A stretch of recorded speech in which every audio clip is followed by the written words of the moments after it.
What's up, guys? Welcome back to another episode of A Playmaker's View. I'm your host, as always, Jayme. I appreciate you joining the show. Today I have Adam Buck joining me. If you don't know Adam, he's a member of the UNC football team, and we're going to dive into his journey about how he got onto the team there because it is a unique story and kind of what the rest of his career is looking like there. So I hope you guys do enjoy this video. Feel free to reach out to me or Adam with any questions or any thoughts. But without further ado, we're going to kick things off and I'll introduce Adam. So here we go.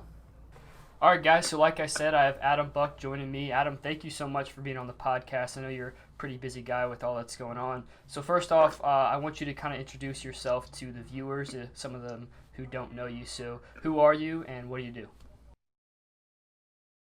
Jayme, it's good to be here. My name's Adam Buck. I'm a punter, and I punt for the University of North Carolina at Chapel Hill. I'm a first-year walk-on.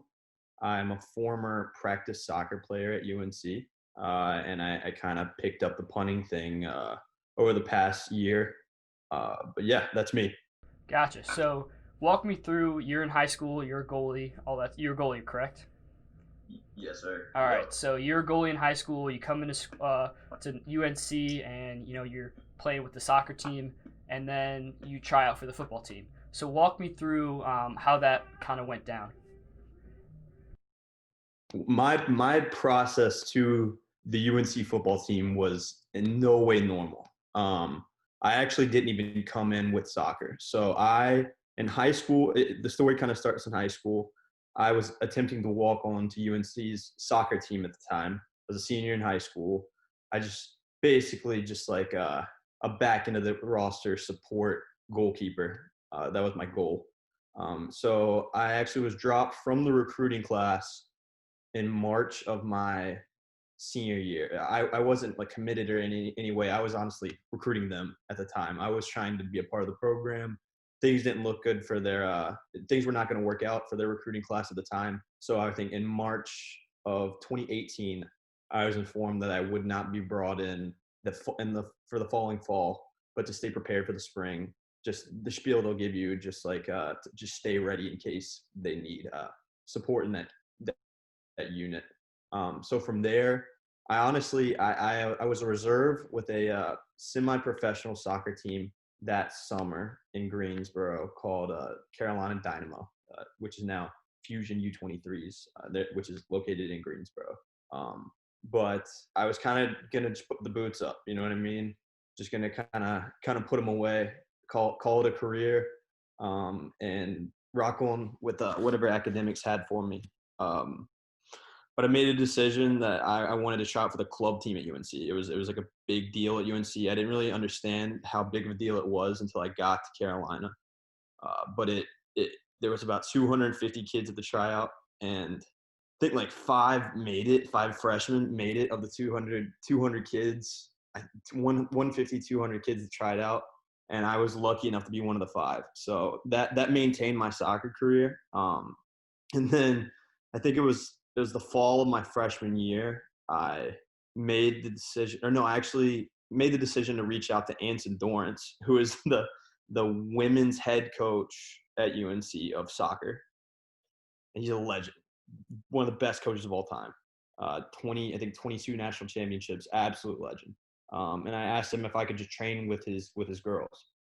They're unbelievable, just the highest class female soccer players in the country.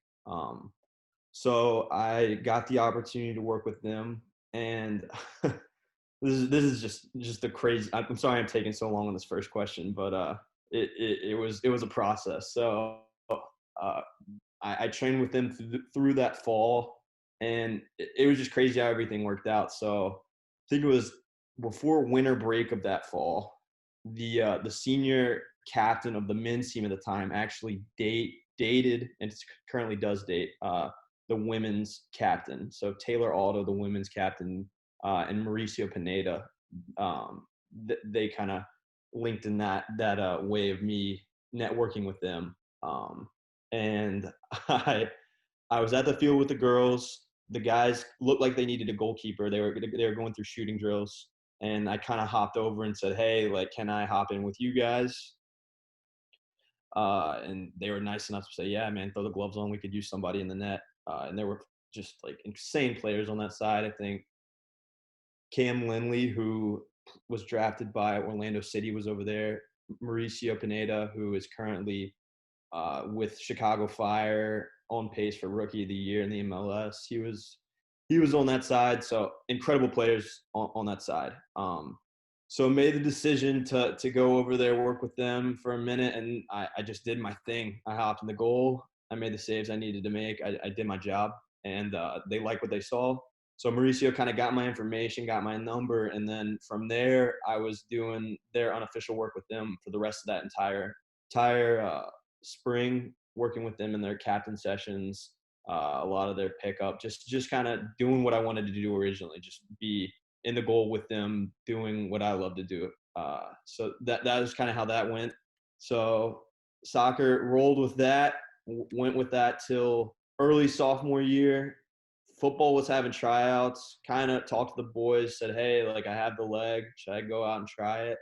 Never really had punted before, done anything with football, and went over, tried out, did what I needed to do. The coaches liked it, told me to figure out more in the sport, and rocked with that for a full year, trained football, completely dropped soccer, and then ended up on UNC's football team. So crazy processes, man. But yeah, it was a spider web of work to get to that point. Yeah, I mean that's one unique story and incredible story to say the least. So was that transition? You talked about the coaches telling you things to do because, like you said, you had never played football before. So was that transition from being a goalie to a punter? Was that hard for you? What kind of things did you do to kind of prepare yourself to become a football player, an American football player versus a soccer player? Yeah, so that process in itself was insane too. So I was at the tryouts. Did This was August of 2019, so about a year ago from right now. Um, Hit the ball just without any type of technique, not really knowing what I was doing, but just hit the ball as hard as I could. And the coaches liked what they saw, and they just told me to work on it because clearly I've never punted in game, didn't really understand the technique. So they just left me with, you're good enough to do this, but figure out how to do it properly. Um, so I had to take it upon myself from there. So the first thing I actually did was I went to Instagram and I direct messaged every single punter in the CFL and the NFL. Just sent them all a DM. I was like, hey, this is who I am. Here's a video of me punting a football. Started this a week ago. Help me in any way you can. Appreciate it. And I think like 5 CFL guys got back to me, and 3 NFL guys got back to me. And one of the guys that got back to me was Logan Cook, who is the current punter for the Jacksonville Jaguars. He told me that his coach, that he formerly coached him in high school and throughout college, lived in Chapel Hill. It just so happened, and that coach's name was Bill Renner. And Bill Renner is a former punter, I think, for the Green Bay Packers, and I think he may have spent some time with the Vikings as well. I could be wrong, but he's a former NFL punter. So I mean, how lucky for me was I that there was a former NFL punter in 15 minutes away from my dorm. Like I was super lucky with that. So I got the contact information, and I rolled with it. I uh, I reached out to Coach Renner. Sorry, my pup decided to walk in the room while we were interviewing. But so I reached out to Coach Renner. He was totally on board with the process, and from there we worked together for 2 or 3 times a week for, I guess, it ended up being until I reported for camp. So I think I started working with him September 2nd, and I reported to camp June 26th of this year. So 9 straight months of work with him. He taught me everything he knew and everything he knows, and kind of treated me as a prodigy, for lack of a better term. But he was the most essential part of my process. He completely committed to my process. He met me at 5:30 in the morning on just a random Monday just to get working. The sun wasn't even up yet, and we worked every day that he would work with me, and he got me to the point where I was able to kick football for a top 25 Division I university. So here we are. Yeah, dude, that's awesome. So I wanted to ask you in this podcast about some sort of inspiration or a role model that you have. So is there anyone, like, would you consider him a role model, or is there anyone else in your life that has really kind of pushed you to come to where you are? Because another question I want to ask you later on is about playing at the Division I level. A lot of kids dream about that. So is there someone that really pushed you throughout your life and that you are really thankful for? Yeah, man. I mean, I've just been so lucky with so many different players in my life. And I was actually talking to my mom about this the other day, who is one of those people, as well as my dad. But I've just, at every level of competition that I've participated, I've had a coach or somebody that just kind of pushed me to that next level. You know what I mean? I was playing the equivalent of rec soccer when I was a freshman in high school. And then I worked my way to winning a state cup championship my senior year. So like every level of competition I've worked at, I've had someone to push me that I was just so fortunate to have. But I definitely say my parents are essential in that process. My mom and my dad, I mean, when I brought the idea, it's like, hey, I sat them down. I was like, I think I want to quit soccer. I want to quit everything you guys have invested in me to pursue the possibility of this football thing. And they were all for it. So I mean, just to have somebody like that in your life that is just so supportive of every decision you make is just it's essential to whatever you want to do. Um, but like a role model in the sport, I mean, obviously Logan's pretty awesome for Logan Cook out in Jacksonville. He's super helpful for helping me find the coaches I needed to find to work with, and Coach Renner, obviously, he's even higher on that list. He taught me everything I know about the sport. You know what I mean? He showed me everything he knew. He didn't hold anything back. It wasn't for his own self-interest. It wasn't to boast his own program. Um, it was just to help a kid that had the drive and had the want for something. So people like that, people that see what you want and they push you to get to that point, those are the people you need to keep in your circle. I 100% think that. For sure. All right, so like I said, the next thing I wanted to ask you is about playing at the Division One level. A lot of kids grow up wanting to play professionally and at the Division One level, and here you are. So, what is that experience like for you? Obviously, it's probably pretty tough being a student athlete, but is there something that you really just have appreciation for when you go to the field every day and say, "Hey, I'm playing for a top 25 team, and you're probably going to play and do a good job." So, what does that mean for you? Well, I mean, for me, I think for the average Division I athlete, it's obviously awesome, but to be in the program that Coach Brown has built, that is unlike any other. He is the top of the totem pole for me. I think that not only was I lucky to walk onto a football team, but the football team that I walked onto is unlike anything I could have asked for. Every position is competitive. Every person is pushed on a day-to-day basis. I could have easily been at most programs. Walk-ons are easily neglected. They're used for practice purposes. They're not needed. I have never for 1 second felt that I was a tool in the locker room. I've always felt like I had a purpose with this program, and that no matter what happens, I will have a hand in it. So, and that, I mean, anybody that sees this and is questioning their recruitment process or wondering where to go, I think your eyes should first turn, whether you're a 0 star or a 5 star, to what Mac Brown is building in Chapel Hill right now. But yeah, to wake up every day and be able to put on that UNC jersey, I mean, it's unbelievable. Just I can't even describe it. I mean, you think, I guess for me, everybody, the embodiment of UNC Chapel Hill success in athletics is Michael Jordan. So you wake up every day trying to be like Mike, no matter if you're on the volleyball team or the basketball team. So I think if you embody something like that and a person that just fought for what he wanted to do for so long, you can't not be successful. So I'm very fortunate to be in the place that I am. And like I said, it's an indescribable feeling. Gotcha. So, I did want to ask a little bit about Mac Brown and the program. So, what is that looking like for you and just the team as a whole? I know that they've done a lot of different things. He came in and has really transformed the program and revitalized the whole thing. So, what does the future look like for UNC football from your eyes? Like, are you guys going to be pretty successful?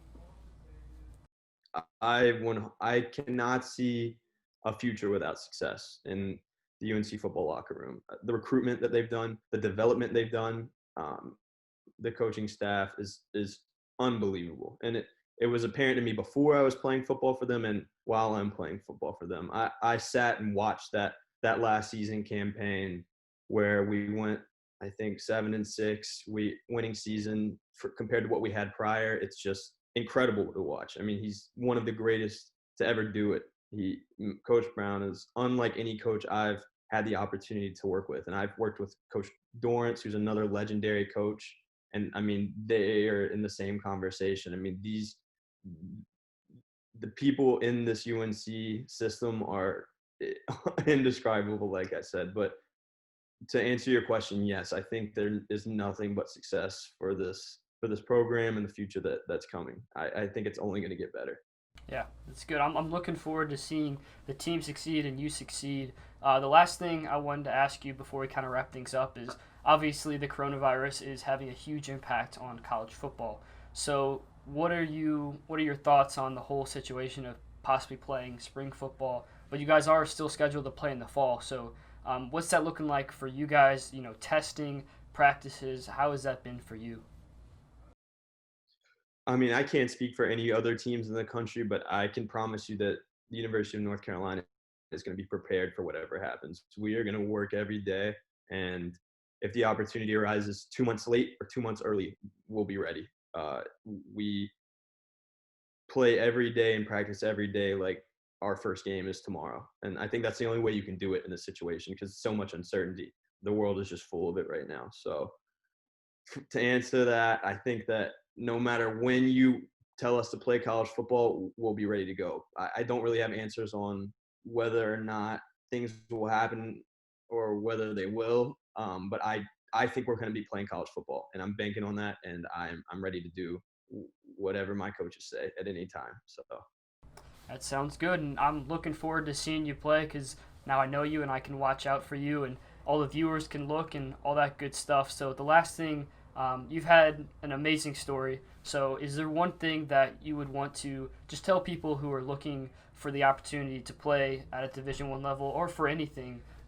You obviously grinded and you got after something that you thought you could be good at. So is there anything you would say to people, wanting to accomplish something huge? Because you accomplished something pretty big. It's not every day that people can walk on a field and make a Division 1 football team. So is there a message for the viewers that you have?